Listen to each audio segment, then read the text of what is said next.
Hello and welcome to the Phantom Squad, a Ghost Squad side podcast.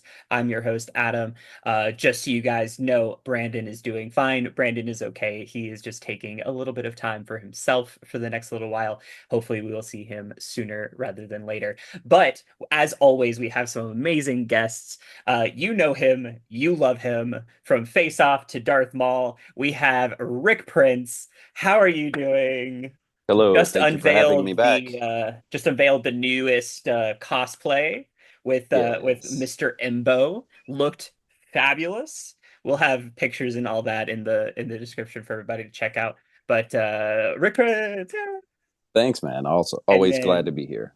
alongside new to the podcast, we have the ever handsome, the regular Star Wars fan. It is Dante Dio. Appreciate it. Appreciate it. Welcome, Eric. Today, Thank you for today, having us. today, Yeah. today, we are talking Andor season two. You've heard me and Brandon and Rick talk about everything from the Acolyte to Skeleton Crew to Ahsoka, and now we're here talking Andor season two. The first thing that I want to go through with you guys is the pacing. So we had 3 episodes every week, each one containing 1 year leading up to the beginning of Rogue One. It was from the beginning, this was the plan. This was what Tony Gilroy said was going to happen. He said every 3 episodes we were going to have another year. It was going to lead directly into Rogue One. And spoiler alert, he did exactly what he said he was going to do. What did you guys feel about the 3 episodes a week? How did you feel about the pacing? For me personally, it was a little hard to fit into my schedule. I'm going to be honest. It was hard to sit there for 3 hours a week and like try to fit it into my schedule that is ever growing on a daily basis. But what do you guys think? Let's start with Rick. It can be, to your point, a little bit like the Matrix out here when 3 episodes drop at once and you have not seen the two and the three of them yet. You maybe only had time for one. I appreciated it though. I enjoyed the kind of ever present ticking clock that it created, where you know you only have this much time. You've got 3 episodes. It was just enough binge amount to be able to spread through the week, and then by the time the next one, I was already waiting. So I thought it was a good way to go about it. You know, you could drop a season all at once, or you can have single episode a week. And I felt, at least for this particular show and this approach, I thought it was well done. And what about you, Dante? Yeah, I at first I thought, oh man, we're gonna get a little bit of, well, a lot of Star Wars in a little bit of time. So that was very kind of disappointing without seeing it. I understand why they did it, trying to win an award for it, things of that sort, trying to beat that deadline. But I actually really enjoyed it because as someone who didn't watch season one when it came out, I felt that pacing, it had to be. And it's not a knock on that. The payoff was very worth it. Um, but I felt it was much needed. I felt like maybe with some of the complaints they were getting from season one, maybe it was like, okay, cool, maybe we can package these together, and maybe it isn't so much of a slog, especially with how much money they spent too on the series thus far. Um, so I thought it was very well done. The fact that it happened in arcs and not, over a span of a long time like the first season was, because of course you had the world build, character build, things of that sort, make people care about everyone. I thought it was very, very well done. I actually want that more. Maybe not for a 12 episode season, but maybe for like, I don't know, maybe some of the animated stuff, right? Maybe get three of them at a time, two at a time, that's fine, right? Like 30-minute episodes, maybe not three 1 hour episodes, maybe not that, but if it's like three 30-minute episodes, would love that. Even if it's not like a consistent arc that we're watching within the three. So I I think enjoyed that it. was my point was that we Yeah. it felt very much like a Clone Wars or Yeah. a Bad Right. Batch series where you had those arcs back to back Hmm. to back, and they were all leading to the same Right. finale. Like the goal was still the same. Right. But I appreciated that, and especially with Tales of the Underworld do Hmm. happening right before that, Yep. I really Talk appreciated about what the you guys opposite though, like what, talk 15 about. minute episodes? You have three 15-minute episodes, 3 hour long episodes, Right. whatever you want to say. But Right. that's another conversation for another day. But I really appreciated how each arc allowed us to see specific characters really shine. Hmm. And Yeah. we can dive into it pretty quick here. Oh yeah. The first three episodes, we really had Andor, Bix, that crew, Willman, and setting up the characters from the last series, where they are now, what they're doing. The next three, I felt really focused on Mon and Saw Gerrera, which I really appreciated. I'm always a fan of Saw Gerrera. Forrest Whitaker did a great job. Mon Mothma in this season was absolutely breathtaking. Bringing back the same actress from Revenge of the Sith's deleted scenes was always like a risky move because fans had never seen her in those roles unless you had seen the deleted scenes. So people like us probably recognized her in season one because we had all of that already built it, and then Rogue One happened and we got to do that again. But I did see some complaints about, why did we bring her back, why did we do this, that you could have just cast somebody else. And I was like, I don't get Like, that kind how of can fresh. you complain about Right. Mon Mothma? Yeah, Right. she was God she bless was they so good. didn't. Good Lord. The All next hail the three queen. the next three Mommy Mothma. episodes Love her. the next three episodes really featured the political stress happening throughout it, and then the last three episodes really wrapped things up, featuring Luthen, K2, Andor, and Mon Mothma, obviously. What were some Uh, of the highlights for you guys of the series as a whole, the pacing, the character focus? Was there anything that stuck out storytelling wise that really made you feel like, oh, this is why I like Hmm. Andor, this is why I like Cassie, and this is why I like Tony Gilroy's storytelling? Right. I don't know. With Tony, I feel like it was really like it shows how good he was in that kind of like the Clea, kind of showing the origins very quickly, making you care about those two very much. Everyone kind of wanted more Clea anyways. Was kind of clamoring for it, and it's kind of crazy knowing that this is her first job out of acting school, drama school. it's Crazy. Um, madness. It's good, great. good for her. Like Fantastic. she's Good awesome. for her. Yeah, she is awesome. So, I want it so much that we need more content of Clea, right? We need something. Like, what were you doing? Like, what were you doing this whole There time, are kind of people thing. that are Yeah. already doing the Rex thing where they're trying to Right. look into Right. characters in the original trilogy to see, like, Yep. oh, well, that technically could be Clea. And Right. the leading, like, theory is that she's the one in Echo Base that's the Right. one that finds the transmission from the probe droid. Yeah. And I'm sitting there Yeah. going, like, guys, there's a 0% chance that George Lucas had this person named. Right. And my impression of Clea is, man, she's in the wind shortly. Hmm. I cannot imagine a person with her history as presented Hmm. staying rooted anywhere, Exactly. which gives her Exactly. such a broad beginning and follow up after Yeah. this Yeah. particular story in Andor. You got a look at her childhood, and then you've got a big gap, and Yeah. then now you Right. got this whole run of these couple of years, and then what? Like Right. there's a very high, even possibly no ceiling for who she could end up becoming because of her tactical experience or espionage. She wound Right. up becoming just a brilliant character. Yeah. What I'm telling everyone that's my Last of Us. Them too.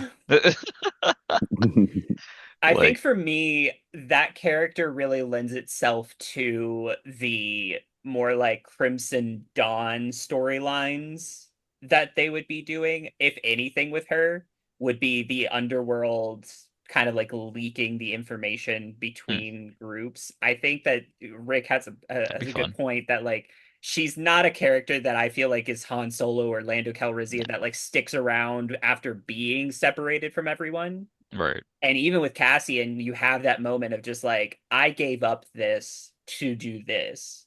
And she didn't really have a choice in the matter. So that leads us directly into the next thing that I want to talk about, which is MVPs. And I think we all agree Clea is an MVP.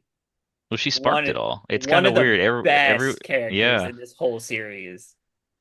Yeah, I mean, everyone thought it was Luthen that sparked it, but I mean, she really sparked something in him, and he was like, "All right, let's go." Truly. Like the whole time you thought, "Oh, Luthen, Luthen, Luthen," and then Gave him Mhm. purpose when he right, was truly lost. Right, Yeah. exactly. He's just like, I'm just trying to, he's like Andor at that point, and that's why they connected so much. He's like, I'm just trying to stay out of it, I'm just trying to be not seen, kind of live my life, and then, um, she Here's like, convinced otherwise, right? So, yeah, like one good thing I can do in all this terrible, and I can just at least right, focus on that, right, and that's something I can build, even if it has nothing to start with. yeah. I do It's think it's interesting. fascinating. Yeah, I do think it's interesting because we've seen now two live action shows back to back, kind of show something very similar of like found family, I guess you could say, but they Hmm. happen in two different ways, which is pretty interesting, right? Because Soul and OSHA, right? We have that, and here's the ending. OSHA out of rage kills him. Kind of the same kind of like, hey, I had some type of doing and what happened to your family, right? Yeah. And why you're with me.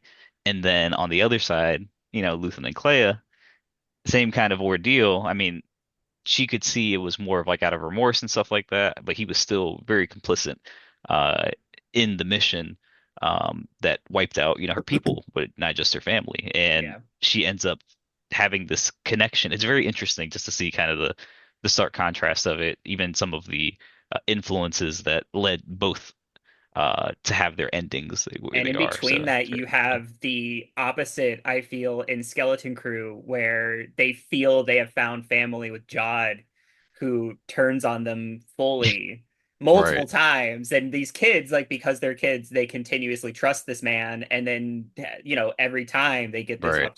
So I do really love that concept with Star Wars is the found family. We've had it with Ahsoka and Hmm. Anakin and Obi-Wan and it's a whole Well, galaxy full Ray, of Ray, and everyone else too, Yeah, yeah, like and and how all the about Jedi. just at the right time? I would say for my MVP, as really potentially the MVP in the situation, found family K2SO coming in hard with Yeah, the that human that shield like that, that so that is strong because MVP. they were effectively done for. yeah, Oh yeah, and yeah. and MVP comes in walking just like the Terminator that That's they so are. Any good. droid, even So the good. B1s. yep, I mean, Hmm. if you've ever been around a 3D printed version or seen one of these in real life, they're threatening just because you can't hit them, and if they hit you, your flesh is opening up, man. It's you're just yeah, splitting anywhere because they're angular, they're hard, and they're just powerful. And I just love the design of K2 because he's so threatening Hmm. and so innocent and full of attitude at the It's same the time. eyes for Yeah, me. Alan, it is the eyes. It's also Alan Tudyk Alan Tudyk. bringing it to hmm life, but Hmm. right. all of those things together really help bring that up. I really enjoyed that. I appreciated Wilmon way more than Hmm. I thought I would have Amen. as a character, and most of that is because of how fantastic Saw Gerrera Yeah. was. The Hmm Redonium scene, I was people didn't understand, and I'm not fully aware of why, but that scene was so compelling. Hmm. Yeah. If and So that yeah. to your last question, really, I think it was really because you got the feeling and the sense of being in the middle of this whole thing going on, Yeah. the rebellion, the empire, and this is the show about being caught in that battle.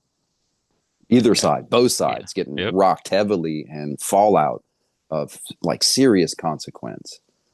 I Um, think one of the cool things that you brought up with K2 is the frame that K2 has being very threatening while also blending itself very easily to like those little cute moments of like the head tilt and like the eyes moving and Alan Tudyk does a great job. But it's something that when Tony Gilroy is asked if he was going to do Star Wars again, he was like, no, but I do think that it lends itself to horror at this point. And I was sitting there thinking about, okay, well, I heard that before hmm watching the series. What is he talking about? hmm And so the two things that I thought of were, well, yeah, that hallway scene is Yeah. horrifying if Any you're any the hallway scene, it's like, oh my God, like it's like, oh, this is so cool. But then you think about it, it's like, oh, that's kind of probably pretty terrifying, no there's matter which no one you're in. escape. There's no escape. yeah, and the scene earlier where it's like it was seemingly so threatening on the Empire side. You know, Hmm. tuck in, we're good, Hmm. we got it, we've got the guns, Yeah. and then one droid. It's Their is droid. Right. yeah, Right. Their just droid, their own creation. yeah. But wait, you're supposed to be. Yeah, exactly. And that made me think about that. And then I was thinking about the scene on Yavin where you have all the like broken pieces and the ships that are like falling apart that are being repaired. You have the like the droids that are cut in half that are being like scrapped or repaired. And I'm like, you do a nighttime shoot on Yavin in like an actual scary moment that it's horrifying. So I Right. really hope that, especially since they've already paid for all of the props, they already have all of this stuff made. Like so much of this was practical effects. Yeah. Even to a point that Disney Plus is during the commercials being like, "Did you know most of the items in Andor are practical effects?" Yeah. Like they are making that a big deal. So they own Yeah. these things. Why not use them? Horror is like maybe Hmm. Rick can talk about this. I heard Kevin Smith talk about how horror is one of the most affordable genres to do if you do it, the way that a lot of, horror fans want. You Well, that's could how do a Terrifier Star started, Wars. right? Their first one had like no budget, but they killed it. There's like four or five because Yeah. each one has been able to gain enough success to get to the next level. It's like, Right. well, we love this idea. Let's just do it better or again. Yeah. It's much like Evil Dead and Evil Dead 2. Yeah. Hmm. They're Yep. effectively the same, but one had the budget to actually do the things that they had hoped. Right. And then this is very much a Star Wars thing where George Lucas, I got the technology now. Let me do this. But yeah, hearing that there was an episode potentially that would have been a horror episode featuring K2 or just that kind of scenario, there is a high possibility that you can do a lot with a low budget. Look at Marvel Disney, the success of Werewolf by Night as Oh a little yeah. quick standalone-ish concept. You Yeah. could easily, just in your quick mind's eye, envision a bad day with a bunch of robots. Yeah. There's a little bit of it in Solo where you've got an uprising. Even if you walk into the bar, and was it Mandalorian or Hmm. one of those where you've got just a Hmm. droid bar Yeah. and you're Yeah. the odd man out. It's a whole thing when you're a flesh and blood creature versus a machine Yeah. robot. Yeah. So Yeah, we have What's the most recent Disney Marvel show that they had that used mostly practical effects? One with the witches, I forgot. Agatha all Agatha, along. yeah, they use a lot of Yeah. practical effects too, so it's interesting to see like it's not maybe it's not just a Star Wars thing, but like a full Disney thing of like, hey, we could do a lot more of I this and love save a it. lot of yeah. money It's Call on me. top I'm of giving that ready. too, yeah, Let's right? do it. exactly, Yeah. exactly. Give some jobs to people that Yeah. have it and make the actor's job a little easier. One of the things that I Right. wanted to bring up while we're talking about MVPs, I really wanted to shout out the cinematography of this entire show, Oh yeah. especially the scenes shot on Yavin. Because if you look at those scenes, especially, and I'm envisioning it in my brain, the moment where Cassian sees the Force healer and everyone is kind of crowded around this person. And I love this concept of how the Force is, because the Force is in everyone. Inherently, you're going to have people that learn things the way that Ezra Bridger learned them, just naturally. And this woman who, believe it or not, like she has the Force connected to her, and she heals Cassian. And the conversation that she has with him, where it's this angle, and then the conversation that he has with Bix, where it's this angle, Hmm. even the grain of the way that they filmed it reminded me of the same Yavin scenes in A New Hope, and the way Yeah. that things were shot in on Endor in Return of the Jedi. And a lot of those things, I don't know if it was just the fact that it was practical effects, the fact they went back to those locations, the fact they went to all these things that just inherently made it easy to do that. But I'm sure that it's not easy, especially with the technology we have, to make things look like it fits into a world that was made in 1977. And I Yeah, a think lot that of it. like it's just so good. Yeah, a lot of it I think is the thought and care that you see in the show, the intentionality, and the diligence to go and make sure to put the plexi in the foreground really big so that you move past all of those lines and marks and you feel the depth of the set. That's something I felt. You mentioned, just going through on Yavin. One of the things I really related to was just the anguish of Cassian's run, his Mm, desperate run to catch a ship that was already gone. yeah. And you got to see kind of the scale of the set just out in the open in the wild as he's manically running, and then just there you're just standing in the middle of like an airport basically. Yeah. Literally So the people running back and forth, yeah plane ships are landing.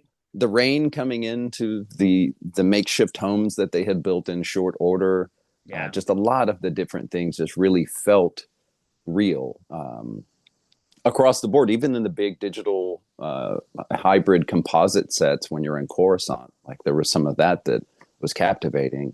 To your point on the cinematography, I liked some of the framing with the negative space Mm. used in some just fantastic ways to set tension, to build anxiety. There was just Happens a there's a lot lot with of filmmaking Cyril. happening in Happened Andor. a I'm very lot with happy. Cyril.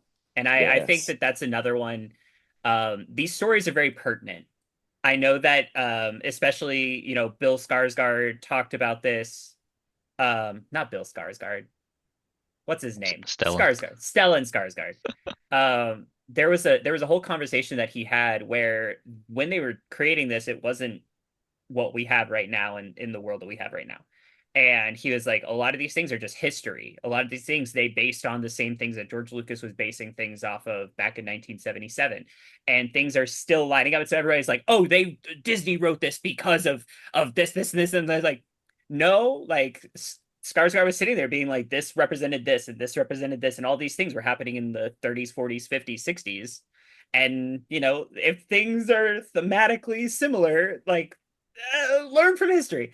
But I do think that something can be really learned from the Cyril Daedra Poltergeist leading into the Rogue One set of oh my gosh, I just forgot his name. Just dropped it. The guy who was in charge of the Death Star before Tarkin. What was his name? The guy. He was in this show. Forgot his name. Tell me why I know the I know, why I I know know. Ben Ben Mendelsohn. Like Mendelsohn. yeah. Ben Mendelsohn. Whatever Yeah, his now you put us on the spot. We're all like, exactly. what? Ben Mendelsohn, and then to Krennic, Director Tarkin, Krennic. Krennic, Krennic. Yeah, Krennic, yeah. There's so many from names to Krennic, remember. So many so names to many. remember in the show. So it's like who? Krennic to Tarkin to Yeah. Palpatine. All the viewers are So screaming. I they're know, all Thank you. right, screaming right. Thank you at for me. your help. We felt you through the force. We We did. appreciate that. So seeing that line of just like Palpatine clearly has the most information to Cyril, who doesn't have any information, and then you have all of these like, well, this person doesn't tell this person something, this person doesn't tell this person something, this person doesn't tell this person something, but they're all part of this imperial horrifying regime where Cyril is being told from the people on that planet, hey, the Empire is screwing us over. We're all going Hmm. to die.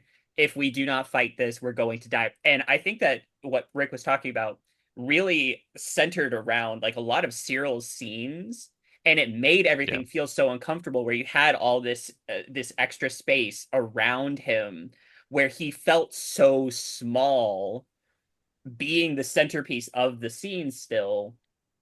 And I found that really interesting that Cyril was this character that you can feel bad for without being like, oh, he's a good guy. Because he was not Right. a good guy. He was never a good guy. He always had Well, his, like, I don't know. I In don't know his about that. mind, in his Yeah, mind, he was, from a but certain point of view, us, right? from yeah, a certain everything's point from of a view. certain point of view. But we can all agree as, like, viewers that the Imperial agents you can be sympathetic Right. to where they end up without saying that they were a good person or did good things, right? I mean that's So, also a lot of Star Wars too, though, where it's oh like, yeah. hey, like my head canon says this is the right thing to do, but in Hmm. the grand scheme of things, it's really not. And like Cyril was just really looking for that law and order. That's actually probably the Yeah. last honorable mention for MVP of like the telling of that story and his arc in Yeah. general. He was just some dweeby guy who simped a little too hard for order, which happened to be in the Empire, right? What he believed to be in the Empire. And then it ends with, oh my gosh, I have this realization bomb that I Hmm. created all of this. I Too created a late. massacre. I created a genocide at this point, right? And then I respect it because he was very on site with Andor. He was like, he comes to this realization that it's happening, but then he sees Andor and he's back. He's like, actually, no, it's not. It's because of this guy. Um, He's and the his reason that my life has now gotten to this point. it was so weird because he was getting radicalized very, very quickly until he saw Andor, and I was like, oh Yeah. boy, here we go. Like, I thought I that Yeah, was there was like, and going to man, what be a he's a the ally. redemption. catch 22 position too, because you know, even though his attack is completely justified in Oh his yeah, mind's eye from the losses on his side, yep, at that moment when he gets dealt with, he is just witnessed as the turncoat I thought you were, Yeah. attacking my guy. You know what I yep. mean? It's such a great setup for that fall. And to your point, Dante, using the line, I think that's what Andor does most brilliantly is all the different points of view. Hmm. You get to see all these different angles. The stress, being a father and then having to put on different elements of public show in different travels that I have, watching Mon Mothma's ride through that whole event it was exhausting. Yeah. You know, That's a great word for it it. yeah, it's just so to finally get to witness her last path out and know how pivotal that was, specifically with Cassian, and for him to drop that bomb during the table meeting, like it was the last thing I did. When was the last time I saw him? Yeah, when I picked you up. Yeah. You know, I think all that the different points of view that we get to see is what Andor is about. It's about being part of that universe while the Star War is going on. Hmm. It's really it's chaos from all the sides. It didn't matter where you Yep. sat, Yep. even in the Empire, which was great to see that part against scene. I was just like, I What a guy. I know exactly where this is going, It's the tipping of and the cap. it really is. It's in that position. It's the very honorable. Same thing with Luthen. Hmm. Hmm. With getting It's on very different sides feudal. though. Yeah. Yeah, very feudal with the approach to I will not go down or I will go down with the ship. Hmm. Different sides. And MVP again for that last mention, just Luthen. I think just I Yeah. cannot let Yeah. go of that speech midway. It's so powerful. There's so many good lines and different things. The callback to the Yeah. recording of what Tivik's manifesto. Yeah. There's just so many. That's I think one of the best things that those different points of view offer in this show was those lines, the dialogue, Everything, getting even the through little somewhere stuff. in there. It Yeah. got through to you. I think even some of the main critical people about it online at some point something hooked. Yeah. Yeah. I got through to you eventually, even with no lightsaber, none of that. Yep. This is a humanity experience I thought that for being me caught in it. was my favorite part was we never saw a lightsaber. And And then it would have people, been well, hold so on, wait. easy. People thought there was one, and then they were like, "Oh, here's the knife, actually." Yeah.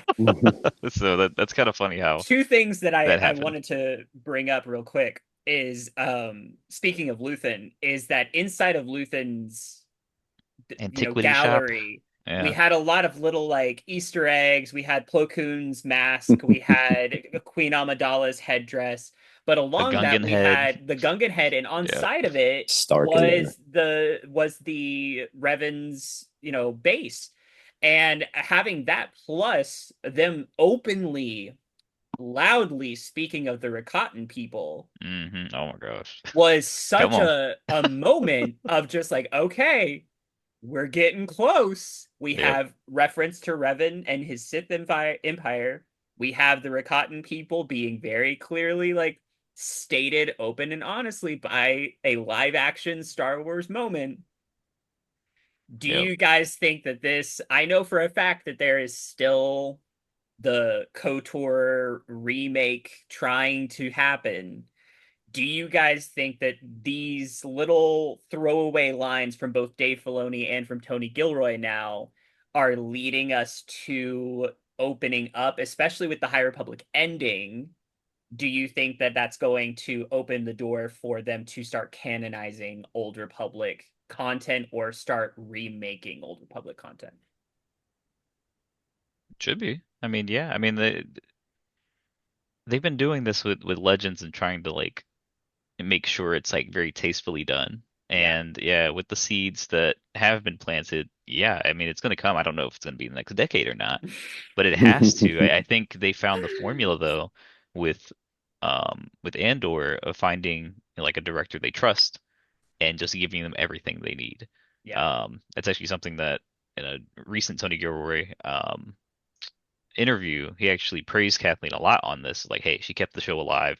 She gave me whatever I needed. She gave me unlimited funds, unlimited whatever. And Unlimited it's funds is crazy. yeah, very crazy. So just finding someone that is fully trusted in the industry Yeah. outside of Star Wars, and I think that's a big thing. Like now this is, especially with all the names we got, actors wise within it, I think we're okay to like let some of that in. I think and I you can definitely see it, especially with damn, what's his name?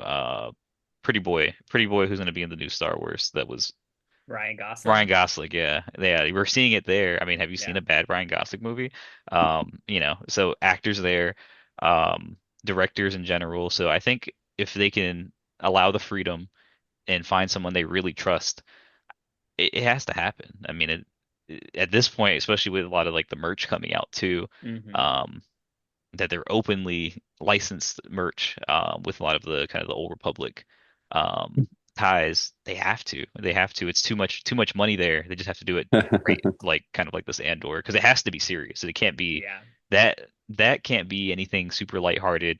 It has to be in kind of the tone of what this was, and Hmm. um, I mean, hell, and even Acolyte, right? Like there was very dark tones in both of these. So as long as it's done in that aspect of it, then Yeah, it's this the is how yeah. you plant the seed for that. I think in the most proper way. You don't creep around in a cave and go too hard on the direct nod. You have something that's interesting that you naturally question and you're intrigued by. And ooh, what Hmm. about this? What about that? Now it's full of Easter eggs and it is a bunch of eye candy in Luthen's shop, but it was you didn't stop. It wasn't gratuitous. It's just No. part of the cover. I loved uh, toward that point on the exit when Daedra's in there that he very Luthen style says there's only really two pieces of questionable like, and I think he's talking about him and Clea. Oh yeah, he Yeah. definitely is. You know Yeah. what I mean? It's Yeah. it's Yeah. it's fantastic that little chess match that they have there is brilliant. So good. And And then I he would gave love her to the see. knife too Yeah, that prior was to the most threatening. Here, I'm going to hand you a weapon. Just menacing. I love it. And look, the knife itself, Hmm. just well made, a cool prop. Everything around that place is great, and each could have a story. So I would love to see if they do some Kotor stuff at any point. And toward your point, Adam, I think it is about trust. I think what you saw with Andor was a show that someone cared for and made sure that it was cohesive from beginning to end, that this all goes together, like whether it's the show running, the directing, the all of the elements tied together and stewarded properly. As long as you can Hmm. find a proper person to be the caretaker of that show, that film, you can find that, like you said, with legacy proof. If you have the Ryan Gosling as the actor, and you bring in those people, you got your person that's got a track record of all these different things. Bring in John Wick for your super Yeah. action. You bring in all those people and crew. for Ahmed's best. But at the same time, they're the independents. There's plenty of fan films that there's a few people that I would trust to Yeah. do it because of their care and that they would make sure that it fit right in Star Wars. And I feel like Andor did that so well. Well, And it I do was just a think, different take. It fit right yeah, into everything else without being a part of it at all necessarily. I do think it helped that Tony actually worked prior with Star Wars. He actually Hmm. got a little bit of a cheat code in it because he knew Hmm. Pablo Hidalgo. Because that was also in his recent interview of saying like, yeah, we knew each other already, so I knew what the deal was. Because we all know Tony was like, I'm not a Star Wars guy. Yeah. Um, so the fact he did it one time already and already had the established relationships, I think that really went a long way. And I don't know how that could happen. I don't know if that's what they're doing, kind of like with little seeds with kind of Mandalorian. It's like, okay, cool, you've done something with Star Wars. You know Pablo, you know the Yeah. gang. Now let's give you a movie kind of. This is like your entry into it. Maybe that is the formula. Because yeah, That there was a seems to lot be of what they're cohesiveness for doing, Star Wars. is Yeah. that especially like early on in The Mandalorian, Filoni was very much saying that like he wanted to give everyone an episode so that they knew Hmm. who would be doing well. And It's that's like why their you had way in. some, Yeah. yeah, and like Bryce Yeah. Dallas Howard was one of the examples of just like she was very early on in The Mandalorian, continued doing things in The Mandalorian, and now they're Hmm. openly trying to find a spot for her in the lineup that they have. Yeah, and her Um, episodes stood out as being Especially great. Skeleton Crew. Skeleton Crew, Carl I think, Weathers' episode was there's a couple that were just great, and that is a good litmus test. I wonder, as a director outside of the Disney machine, uh, how much influence, because it feels like some shows in the discussions and conversations, even in the interviews or after fallout of the some of the movies, even that you hear the people themselves say, well, we didn't really have much of a plan, hmm, or there were these outside forces telling me what I yeah, kind of had to do versus what this one feels like I had full support and or yep. trust. So I was able to just do the things without somebody coming in and be like, no, put some lightsabers in there. Or, Yeah. you're not I think sure it what comes the with the clout real though, you know? influence is. It might Yeah. very well, Yeah. It's like or Tony, let him cook. Like that might have been how it, good a right? job, Like yeah, how good a job you do if you come in and you're like, ooh, that is yeah, do your thing. right. Yeah. One of the It's a things that curious I'll outsider thing to just speculate on. You don't know until you're in that machine. one of Oh the things yeah. that I'll say is that I recently interviewed the creative director for Star Wars Outlaws Oh and nice. over Yeah. on Gaming Trend. It's awesome. And when I was talking to him, I was asking him about like how difficult is it to work on a timeline where there's so much already happening because Outlaws takes place in between in that original trilogy timeline. Hmm. So adding people like Jabba the Hutt, adding people like Lando Calrissian, adding people like Hondo Ohnaka becomes much more difficult when all of those characters are already related to something else. Having Kira involved in Outlaws made it so that automatically you're having to figure out, okay, where does this fit into the timeline? How does this fit? Where was she supposed to be at this point versus where is she supposed to be 10 minutes from now when Crimson Dawn, the comic book, happens? So, all of those things, it felt like to both of y'all's points at this point, it does feel like Tony Gilroy did such a great job of figuring out where everything fit together. And I think having the jumping off point of Rogue One being the goal to get to made it so that if I was sitting there, I would probably be like, okay, yeah, we're working backwards. We have where Cassian ends up. How does he get to that point? And what I always thought was weird was that in Rogue One he says, "I've been doing this my whole life. I've been doing this for you've just started. You don't know anything. I've been doing this my whole life." Meanwhile, you see in you see in the first season of Andor, like, okay, well, he hasn't been doing this his whole life. Like he's been looking for his sister for a long time and he's been like going up against like the Empire in small ways, but like he wasn't part Well, of the rebellion. And then you realize that this whole show takes place over 10 years, like 15 years. And you're like, okay, well, yeah, like you spend most of your 30s and 40s doing the same thing, fighting the Empire and risking your life over and over and over again. Yeah, yeah. you've been And if you rebelling. consider yourself Yeah. displaced by the war from that Yeah, Correct. early age, you're like that's when it started for me, bro. exactly. Like Right. that, I Right. don't care whether I was fighting or not. I was Right. 7. I didn't know how yet, but I was being fought whether I knew how to Yeah. fight or not. So And Right. I Yeah. loved the addition of all of the references to Rogue One in those last three episodes specifically.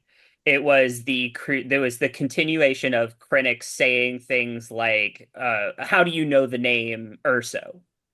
How do you know this? Like, how did Yeah. this get out? How did these leaks happen?" And then you start seeing, well, this entire show we've been seeing the ISB being so involved and so strict. And then in that first season of, or I think it was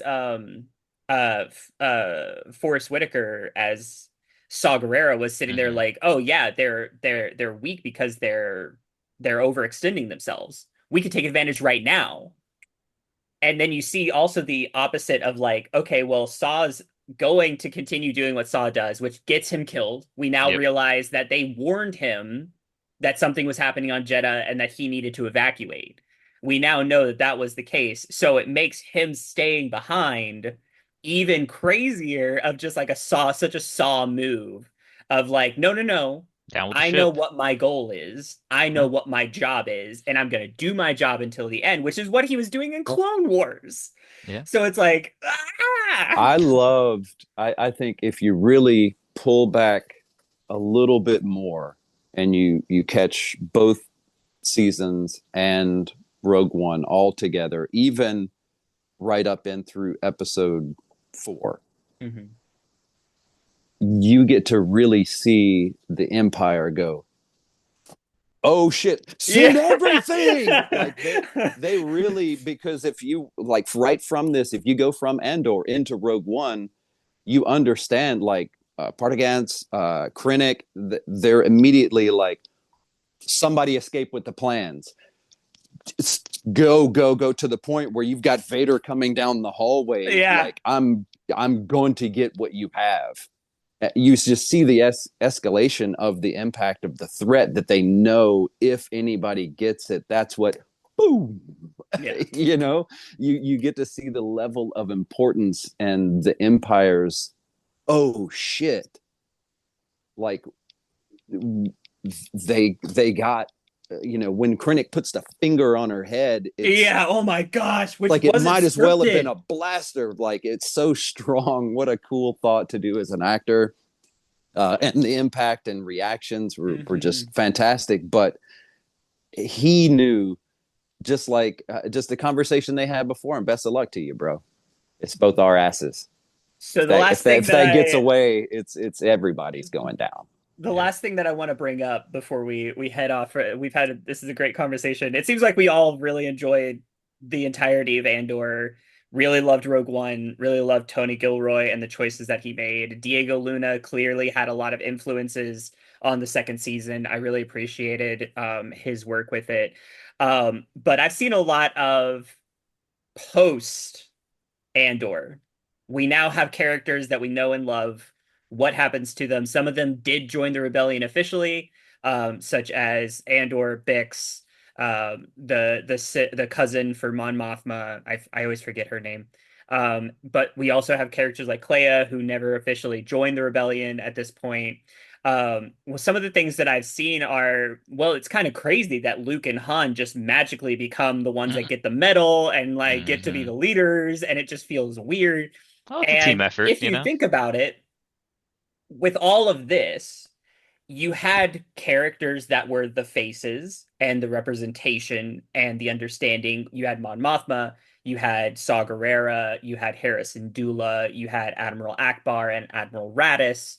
Those characters were the faces of the things while all these people were doing stuff behind the scenes, right? Cassian was never going to be able to be the upfront person they wanted him to be because that wasn't his personality. Even with Bix leaving, there was never a moment that he was like, oh, I'm going to stand here in front of everyone and make the big impassioned speech. Because even in Rogue One, his speech is very short and it's very like pro Jyn Erso and hey, we're here for this. But all of his stuff was very one-on-one. He made a lot of one-on-one connections. I say that to say it's really easy to let the farm boy with the coiffed hair and then the handsome scoundrel, let them be the ones that like people look to and cheer for, and people like Lando and people like Mon Mothma still and Leia, those characters are very easy to like centerpiece into that because their personalities also lend them to being the kind of icon of the rebellion. Like Luke Skywalker, it makes sense. He's the first Jedi that's been openly a Jedi since the Purge in, Order 66. You have like some people knew Kanan, I guess. Some people knew Ezra, but like Ezra was gone for the entirety of the original trilogy, and Kanan died, and so Luke was the first guy, and then you have this scoundrel who turns rebel hero. So that always made sense.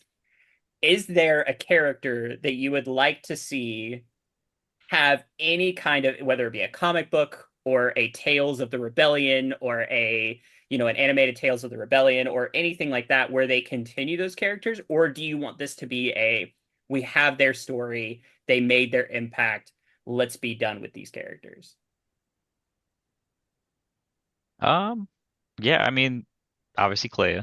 You figure out what the heck she's doing. I would like some type of like I mean, there's a book called Spark of the Rebellion, right? So, Hmm. um, they could make a show of that, of just her and Luthen, kind of the origins of that, kind of the in-between stuff they were doing, because Clea didn't get nearly enough screen time until the end, Yeah. honestly. So there's a lot of room there. I would just like to see, because they were doing a lot of shenanigans, to mess everything up. So I'd love to see them two in kind of like a prequel. I mean, obviously Clea and kind of after. Um, I'd say Bix too. She has Cassian's son, well, Yeah, her son baby too. Cassian. Yeah. Yeah, so like Unnamed, officially unnamed. what happens to that baby? Is the baby just a nobody and lives in harmony, I hope or do so. they join the fight? Is that the next wave of what the next Star Wars person, the main person, right? Um, I would also say as a very funny one, give us a Benjamin Bratt more Bail Organa. I actually liked him Oh my more, to be gosh, honest with you. It was very weird.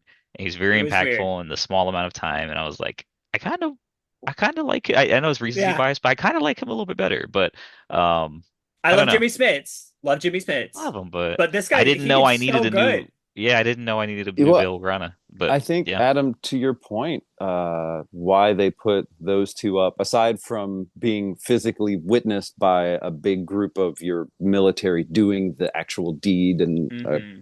tag team kind of way, with the assist for the win with the Falcon, um, I think Bale right there in the round table got real senator on it when he was hmm like making his case. Nah, I don't know about this. Came up into the foreground doing his senator talk. And I Hmm. think that's probably why they put these poster kids up like they did with Captain America. Here's your Yep. hero to rally behind. Now right, you've got a Yep. face to the rebellion. It's The one of legend those of Luke propaganda, Skywalker. yeah, very much that kind of thing. But at the same time, it is a way to buffer and take put the spotlight over right, here on these and let the right. rest of the crew No continue to heat from work in the anyone. shadows. Right. You know, Yeah. Yeah. I um, mean, I think we're all in industries where we're the behind the scenes people and other people might take the glory. It's how it is, right? It's just how it is. It's like you're part of the team that makes the end product work. Yeah. And that's what has to happen. I mean, Mon Mothma's not going out there taking shots without a target, without a targeting yeah, computer, right? I love how that Um, was Saw's last statement too. right, Click, right, Yeah. I'm out.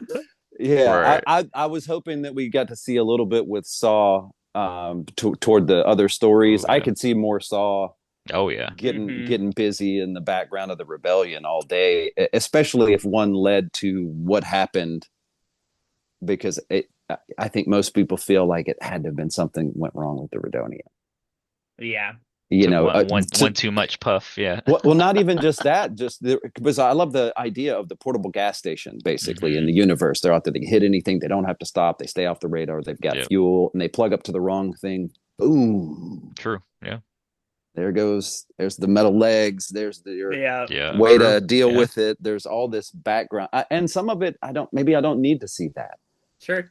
Get having that mystery of maybe what did happen and it being there. Sometimes you don't need to see everything, but I think if I were going to pick one, it would probably be Clea, because Yeah. there's Yeah. just there's so much room in that I could go with.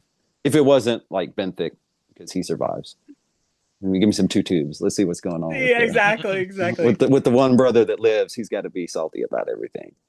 I think that's something that you guys brought up that we can end on is some of the attention to detail to a point of now we know for a fact why Alderaan was going to be the target regardless was him standing up in front of everyone and making it so that Palpatine looks really bad in front of the Senate. And then you have to think less than 9 months after this the Imperial Senate is dissolved. There is no more Senate. Those planets were already wiped out. Alderaan is destroyed, and all that's left is Palpatine in charge of everything, doing everything, and the Moffs having control over their sectors. And I think just from a how did we get there from this throwaway line in a boardroom meeting in A New Hope, like Tarkin walking in and being like, the Senate is no longer an issue. It's been dissolved. No worries. The Moffs are going to be in charge of their systems. That throwaway line, having a reason for Bail Organa to stay there and let Mon Mothma go to Yavin, crazy. Crazy to me. So again, fans, thank you guys so much for watching. I hope you guys had a lot of fun hearing our different points of view for Andor. It does seem like we all liked this one, which is really awesome. I always love when multiple fan groups get to come together and enjoy Star Wars and take different things away from it. I want to thank Rick and Dante for joining us on the first Phantom Squad, a Ghost Squad sub podcast. But yeah, you can follow us on all of the social medias. And without further ado, I'm Adam. These are our friends, and we'll see you next time.